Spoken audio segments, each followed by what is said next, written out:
Sacrée meilleure actrice lors des Césars 2023 pour son interprétation dans Revoir Paris, Virginie Efira s'est confiée sur sa carrière dans les colonnes de Paris Match. Auprès du magazine, la Belge remarque ne plus supporter certaines critiques à l'encontre de ses projets au cinéma. Si est-il enfin la consécration pour Virginie Efira?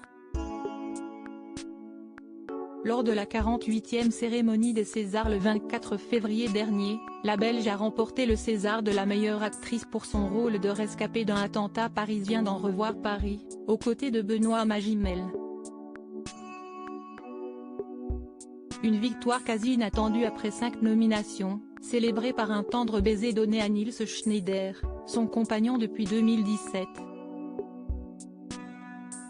D'abord présentatrice télé dans les années 2000, elle s'impose désormais comme l'une des actrices les plus prisées du cinéma français. Un succès notamment encouragé par Justine Triet, réalisatrice à l'origine de Victoria et de Sibylle, que la lauréate remercie sur la scène de l'Olympia. Parmi ses projets notables figure également Benedetta, réalisé par Paul Verhoeven, dans lequel elle incarne une nonne du XVIe siècle qui rejoint le couvent de Pescia en Toscane et découvre son attirance pour une autre religieuse. Pour les besoins de ce long métrage plutôt sulfureux, Virginie Efira a dû appréhender de nombreuses scènes de sexe avec sa partenaire Daphné Patakia.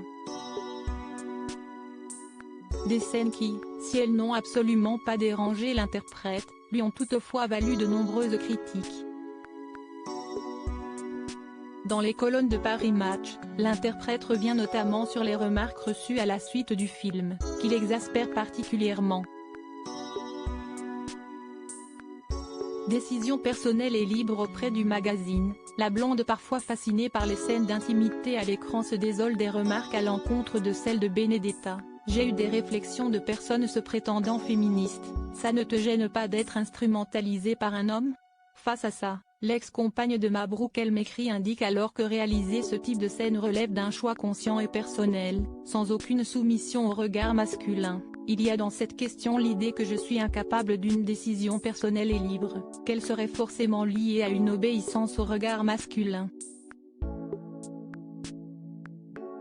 Ce qui est assez amoindrissant et contraire à un féminisme auquel je crois, où une femme a le rapport au corps qu'elle choisit. La messe est dite.